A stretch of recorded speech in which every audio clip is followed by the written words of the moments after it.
Death Metal, Legends of the Dark Knight issue 1, by various. We'll sort of say the creators as we go through it. It's multiple stories. Um, so this was kind of a weird concoction of a book, I would say. It is a grab bag for sure. It's very much in the vein of the recent specials they've had. Kind of, yeah. I mean, part of it, like, there's things in here that I kind of like. There's things in here that I thought were kind of a waste of time. And then there was actually some stuff that went so far over into, like, absurd comic book stuff that I started laughing at how ridiculous some of it was. I'm assuming the thing of the last story there. The Garthanis. Well, that was pretty ridiculous. But no, I was even during the first one, which was the sort of the main one by Snyder, Tynion, and Williamson. At one point, he refers to himself, or the version who becomes Manhattan, as Batman Hatton, and I just started laughing at how stupid it was. And I know they know how stupid that is. I know that there's some intentional winking at us here with that, but yeah, are they working so heel, Pete, that like they're doing so like they're Shawn Michaeling it up? Like they're trying to make me hate this. Maybe I was almost getting like Demo God, Le Champion revives from some of this shit. And that's what I mean. Like, are they going so far in that direction where I'm like, it's legit heat? Because I hated that story. Like, I hated the Batman Who Laughs. I hate this Darkest Night even more. But at the same time, I see the intent that's the point of that. It is calling out that trope of Batman wins, as look how ridiculous this is. Yeah. The first there's 4 2-page layouts at the start, which are basically just recapping everything. This just kind of felt like, why is it I was gonna say 4, it's more like 8 pages because it's all 2-page layouts. I was like, why is it 8 pages of this crap at the start, just recapping everything? It felt a bit redundant to me. Though. Well, yeah, it's I'm drawing a blank on the art. It's Tony Daniel. Tony Daniel, thank you. It's Daniel being like, I want to draw this stuff. Because he really is bringing it, and so he's doing his version of stuff. Like there's a page of the Chainsaw of Truth. And I was like, she's not holding. Oh yeah, it's invisible. I forgot. Like for a brief second, but it looks fantastic. I think. Yeah. I mean, it really this first story, which is definitely the longest and the most relevant to what's going on, is very much just kind of trying to add a bit more to the motivations of the Batman Who Laughs, and kind of. He's always kind of been playing against Perpetua. He's always wanted to ultimately rise above her. It kind of goes back to that stuff that we were talking about in the last main issue of Metal of, is this still the Batman Who Laughs, or is it something else now because of the Manhattan stuff? And I think the answer is it's something different. There is a core of Batman Who Laughs in there, but it does feel different after this. Potentially, I don't know. I kind of feel like it is him, because his motivation's been there the whole time. At the very least, all this narration comes from the moment when he sort of turned on inside the new body. Yeah, but so I know where Connor's coming from, where the Batman Who Laughs was only a stop in order to get the Darkest Night, right? Like, he is fully formed now. This is the ultimate. He is the Bat God now, right? Yes. He is the ultimate corruption of Batman Wins, and again, I love that as a concept. I hate reading the dialogue. I want to bring up something else that made me laugh in the narration. So it gets to this idea that he's like, every version of Batman, good and bad, across the multiverse and the dark multiverse, they all have one thing in common. They're all reactionary to what happens in the alleyway, right? And he wants to become the bullet. He wants to become the one that actually is acting first. So I want to read just this just a couple of text boxes here. I feel like I know exactly which text boxes you're going to read here as well. I will be the bullet, the multiverse will be the dark alley, and its worlds will fall like pearls before me. I kind of love how cheesy it was. It's right on that line. Well, that's the thing. I think it's way over the line, and I was laughing hysterically at it, and I'm not sure how intentional the laughter that I'm having is. Do they think this is cool, or do they know how silly this is? I think they know how silly it is. I mean, that was the way I was reading it, which is why I was saying, it's the cheesy I can get behind, is that they're aware that it's kind of stupid, and that's why it's this ultimately stupid villain that is saying it and is going to be beaten, because of course he's going to be beaten. Look at him. That was kind of the way I was taking it, but maybe I'm wrong. I mean, I have no problem with that. Really, it's just. there was multiple times throughout this narration where he was naming things or saying stuff like the worlds will be the pearls falling to the ground, that I just started cackling with I mean, laughter. there is a piece of Joker in him, right? So, Joker has bad taste when it comes to jokes and puns. So Yeah. why would, Batman Who Laughs I mean, not? Or if The you do read Darkest this Night? as a Joker-esque Mhm. line of dialogue, which ultimately, that's what this Batman is, I think it kind of works. Yeah, okay, I can see that. Um, The page I- where well, the ahead. Darkest Knight's holding all the worlds is pretty nice. I'll give it the art that Yeah. at the very least. Yeah. The Batman Manhattan one where he's got the blue, and he's looking up, and you have all the other dark Batman Mm-hmm. that are there. I think that's a really cool page too, because like you have the Batman that's Bane and the Freeze. Mr. Freeze, right? And they have the Prometheus Batman gunning down Penguin. You have some weird caveman Batman that looks like he's cooking pieces of the Joker. Yeah, Mhm. it's Cannibal Batman. Yeah, right. And then on the opposite page, you have like Ra's al Ghul Batman and a Court of Owls. Like it's a really cool. But I was trying to pinpoint the one holding the chalice. Like, is that meant to be like Azrael, or I don't what? think so. I'm not Huh. entirely sure on that one, if I'm honest. Because obviously you got Lex above it, a Court of Yeah. Owls. But I do like that page because it kind of does tease like there is an infinite number of ways that Batman could have been, that could have gone wrong, right? I and kind then of it's love Bruce. going, no, Go ahead. stupid Batman. Right. That's what I mean. But Bruce is the one that rose above, and he is, so that drives that point home again. And then there's this whole page of like, hey, look at all these other ones, right? Like, I do like the ending. I like because it's sort of this thing where it goes back to sort of the POV of him waking up on the operating table as he's becoming the Manhattan, and the final thing is like I love that it ends a with the sort of the voice saying bang, like he is the gun, right? I like that as a thematic endpoint. I also like that the sort of symbol we see here, it's like a mix between a bat logo and a Joker smile, where it's kind of like making the shape of both in a weird way. I mean, I think that's supposed to be his mouth, right? Yeah. Yeah. I like that, but it does kind of have both vibes to it. I think it's just overstuffed in that first half, which is mostly recapping what we already know from Death Metal and Metal and all these other things, could have been heavily trimmed down, and this could have been a bit more concise. But yeah. But again, I feel like Tony Daniel wanted to draw some stuff too. Yeah. So, instead of cramming it all into one page, he was doing spreads. Because there's really, not that much story here. They are these big pages full of art. So who knows what he did with it? But it was, I mean, yeah, it is. It's they say that certain actors choose scenery, right? Like Pacino and Heat. That's what this feels like to me at this point. They're just going for it. I definitely felt scene chewing going on. Yeah, I can get behind that. But I can be behind that in a over the top villain. Yeah. Especially in a comic. I was definitely I was more positive on it when I got to the end than I was at the start. See the first chunk of it, I was like, oh my god, this is such a waste of time. Why am I reading this? By the time I got to the end of this first story, I was like, you know what? That kind of won me over by the end. Boy, that's gonna be the roller coaster of this issue. The fact that it's so sought after, also, my comic shop owner told me as he was ringing my books up that there was a line to get this issue for the Robin King, I believe. Yeah. Which actually takes us on to the next story, which is the Tomasi story with Riley Rosmo on the art. However, I got a full 4 panels in before I just noped out. I'm actually going to. Oh, no way. Yeah, I'm going to say something a little bit extreme here. I actually think the Rosmo art here, well, it's still clearly Rosmo. I think it's not as extreme as some of his other stuff, and actually kind of fits the story that it's being told. Because it's dark, and there's a cartoonish violence. Yep. To things. It's about a demented child. This is a Bruce Wayne who basically likes killing things, and you can sort of see where it's going. Where ultimately he's going to be the one who kills his parents. Where the mugger, like he basically slashes the mugger's throat, and then uses the gun to kill his parents.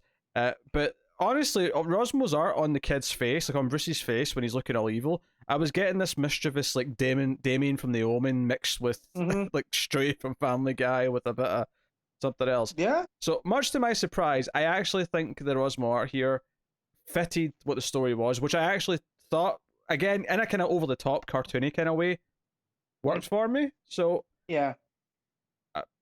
I'm fairly positive. I don't know, Matt. How did you feel about this? Yeah, I'm the same way. It didn't make me go like that Flash story that we read in the Flash issue. What was that? 700, right?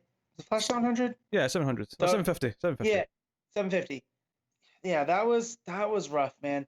But this fits it. This was up there with like the Shadow stuff that he did with Batman, and I don't know. I feel like he draws a good Alfred, even like it's not as extreme. Like you can recognize him as Alfred or even Gordon here Yeah, his Gordon in the looks final pages. his Gordon looks fine Like, here in the context of the story. Little Bruce like shoots an arrow through Gordon's neck because Alfred's trying to turn them in, and then Bruce has a costume. Alfred's going to try and kill him because he's like, it needs to happen now. But then Bruce kills Alfred, and he's sitting there, and this is it says King of Pain. This is the Robin King origin. So the Robin King is actually a Bruce Wayne as well, is what we've discovered in this story. which doesn't seem to make sense judging from what we saw in Death Metal 2. Does it not? Because didn't he? Because I mean, unless we're assuming that because I thought it's that the Batman Who Laughs was going to elevate a Robin, right? When he asked him, "Do you want to be my Robin King?"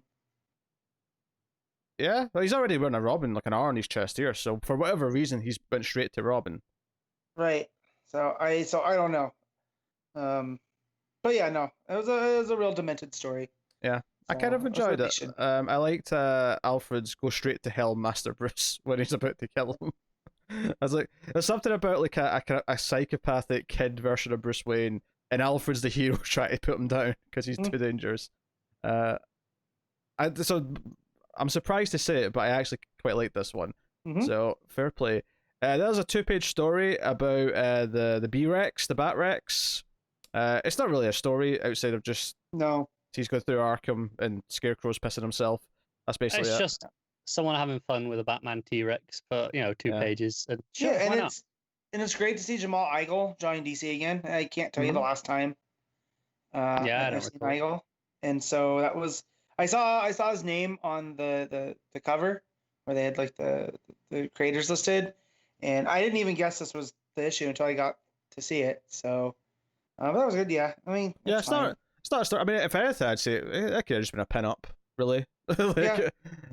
All you needed is that second page with all hail the B-Rex. That's all. And maybe just the panel at the bottom of Scarecrow pissing himself. It didn't need context. Scarecrow pissing himself tells you enough. That's it. Yeah, it does. That's all you need. I mean, it's hard to complain. It was 2 pages. It's not like this was. Yeah, but out. like, I don't know. Judging from some of the other stories we're going to get to, I'd much rather have had more of that than some of the other stuff we got. So, well, we're on the Francavilla art next. Looks gorgeous because of course it's Francavilla playing with his trademark blues and oranges. Yeah, obviously it was giving me some Batman Beyond vibes to begin with because it mentioned Commissioner Barbara Gordon, and I was like, wait, what's going on here? And old Bruce sitting in the mansion, and in the computers. I also like that Francavilla added the bust on that page, the Shakespeare bust from the Batman 66. Sure. In the front, which is real cool. Yeah, but this is the Damian Batman that we saw in Batman 666. Yeah, I'll be honest. See when they look at Open the Book of the Dead or whatever it is, that's what it made me think of. And that page from the Book of the Dead was all the black and white with the orange kind of around it. It made me go, oh man, I want. Can we get some Francavilla and like a horror book? This? And do you know what I love about this page that you're talking about here is the lettering, because these pages you see them all the time. It can be hard to decipher which way around you read. Do you go, left, right? Do you go round a circle? It can be hard to tell on sometimes. But this here, the lettering boxes, it leads you down across and then back into where you're supposed to go. It really, it guides your eyes to the right order. Yeah, no, really, really good. But basically, the story here is that Bruce is saying about how the ancestors, blah blah. It's all about sacrificing something you love. And ultimately, the city's falling apart. So Bruce is going to kill Damian as a sacrifice to save the city. And in fact, becomes the city. This is a story where Batman literally becomes Gotham, a sentient city. This is the most Batman thing ever, and I love it. I did not love it. Oh, Matt hates it. Yeah. I don't know. It had me. As a gimmicky little. All right, we're gonna have a Bat Gotham, literally. Why Unless not? he fights Danny the Street, that's the only way that I want. How would you not want to see that confrontation? Yeah, I'm kind of with Connor as a little short story, just as a sort of, one bat story. It's fine, and the art's so good, and I kind of love just how absurd it is. But it kind of played into the stuff I was laughing at in the first story, where it's just we're just going ape shit, we're just going bananas. It doesn't matter. I was super into the Bat Demon cult that was killing people, and then Bruce turns and is like, "Oh yeah, this is the ancient magic," and I was like, "Oh, this is the history. This is who the Bat Necromancer is, right?" I was like, "No, it's Batman's." I just love that they kind of contacted creators, Frank Thierry in this case, and went, "You got any stupid ideas for evil Batman?" And he went, "I got something, but honestly, Batman is Gotham." And they went, "Go for it." It really takes the "I Am Gotham" story title. Whole new level. Yeah, give me Frankie Villa, revive like Gotham by Midnight or whatever it was called. The supernatural horror stories in Gotham, and have Frankie Villa draw it, please. I mean, I would have Frankie Villa on literally anything and be happy, because Frankie Villa, so good. Occult detective.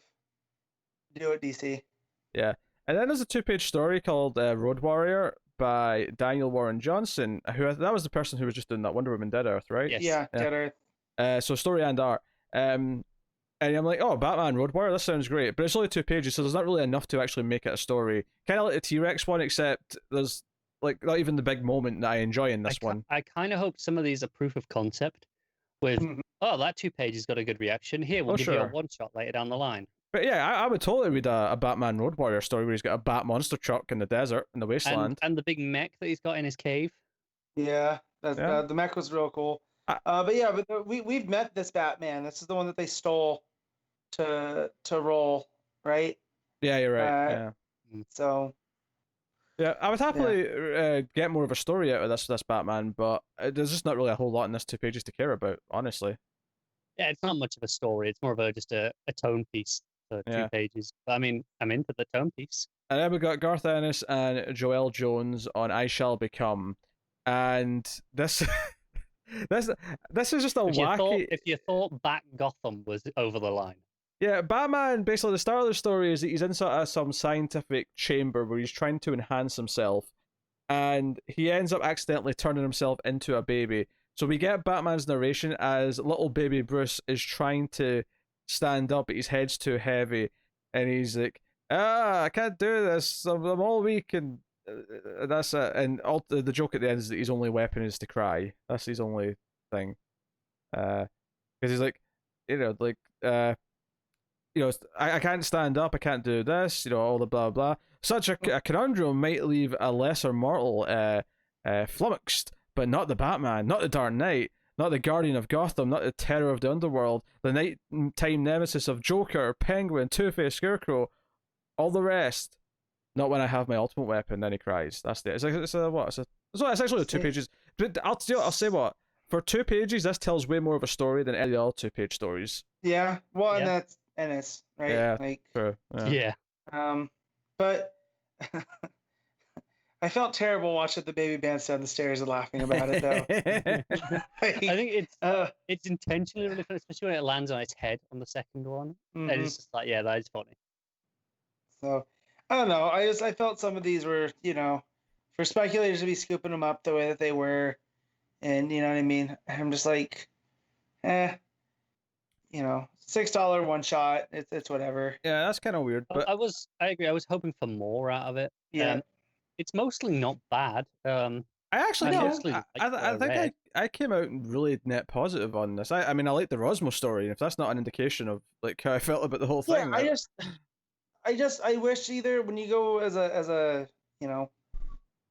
when you have a one shot like this, go for it and give them each X amount of. Are you saying you'd have preferred this to be one of the 80 or 100 page ones and kind of not that much significant chunks of these stories? I don't know. I almost feel like the Darkest Night could have been its own thing, and then you could have put some other, like, if the gimmick was five or shorter pages in this one, and it's an anthology, Legends of the Dark Knight, because for as much as that was a recap, that also filled in, the first story. You know what's so weird about And it? it was the longest and took up Yeah, a good so chunk like of the page Yeah. count. Yeah. I think what's weird Yeah. about it is that first one feels obviously very relevant to everything going on, and then the rest of them are just random like Don't- ideas, basically. right, and that's what I mean. Just go for that all. Take the pages that you did to that one.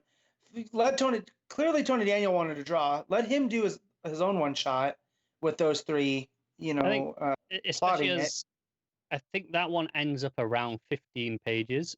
Just Mhm. go an extra few, do a 20-page one shot. Just Right. a regular sized one shot issue Mhm. as a separate thing for that issue, and then that story, and then have either extend some of the stories that are here or throw in another one or two instead. Yeah, that said though, I kind of liked how crazy some of these were, and I was laughing a lot. Yeah. I don't know if comedy was necessarily what they wanted, but I was kind Yeah. of I mean that I think fun Frank was the Villa intention. story. So yeah. Which I guess that's what surprises me is that death metal, even though obviously there's a tongue in cheek to even just calling it death metal and like all the music references and stuff, but typically I think of Snyder's stories taking themselves very seriously. So I think I was almost surprised with just how kind of like over the top and silly this was. Yeah.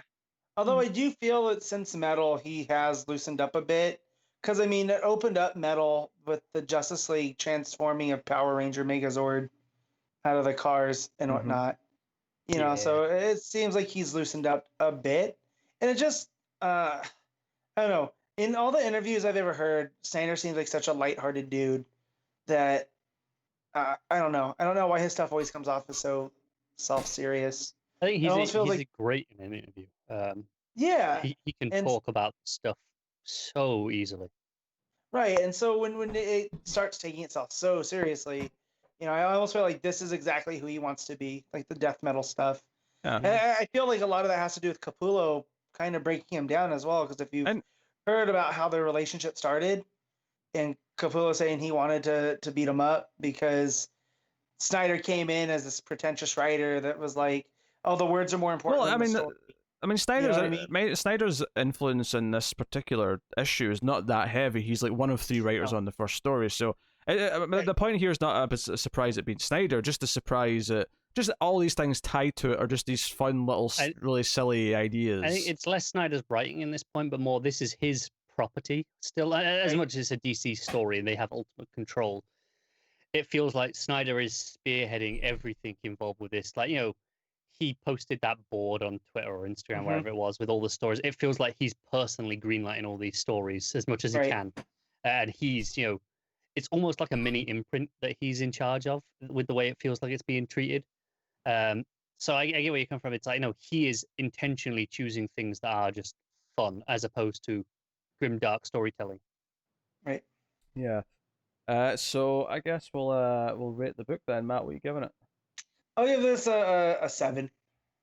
Connor? I'm going to give it a 6.5, but I mean, still pretty solid. Yeah, I'm also gonna give it a 7. I think if I hadn't felt like I'd wasted, or there was like some wasted recap stuff in that first story, and the couple of those 2-page ones feeling a bit kind of whatever, but no, overall actually kind of surprised. And I mean, I don't think it's a necessary one shot to read, but it was a fun one to read. I'm not, sometimes I read these one shots and regret that I spent the time and money on them, but this one I did not. So I guess that's the most you can ask for.